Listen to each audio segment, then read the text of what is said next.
તો અમદાવાદ પ્લેન દુર્ઘટનાને 1 વર્ષ પૂર્ણ થયું છે। દુર્ઘટના સ્થળ પર હોસ્પિટલ, શિક્ષણ સંકુલના નિર્માણનો સંકલ્પ લેવાયો। રાજ્ય સરકાર દ્વારા મહત્વાકાંક્ષી આયોજન હાથ ધરવામાં આવ્યું। ન્યૂ મેન્ટલ કેમ્પસ ₹547 કરોડના ખર્ચે આધુનિક પ્રોજેક્ટ્સનું આયોજન।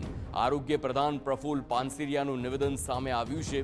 સમગ્ર વિસ્તારને આધુનિક આરોગ્ય મંદિર, શિક્ષણ મંદિર તરીકે વિકસાવાશે।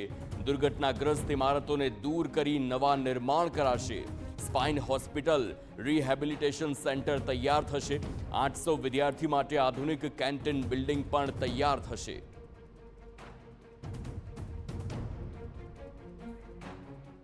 અમે એ જગ્યા પર બે મંદિરનું નિર્માણ કરવાના છે।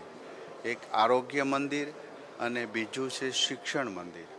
આરોગ્ય મંદિરની અંદર ત્યાં સ્પાઇન હોસ્પિટલ અને એમના સ્ટુડન્ટ્સને રહેવા માટેની એ હોસ્ટેલ, બીજી હોસ્ટેલ સુપર સ્પેશિયાલિસ્ટ ડૉક્ટરો જે બનવાના હોય એ સ્ટુડન્ટ્સ માટે એની હોસ્પિટલ અને એમના મેચ વગેરેનું ત્યાં આયોજન કરવીશું। બે પાર્ટની અંદર આ પ્રોજેક્ટને કરવામાં આવ્યો છે।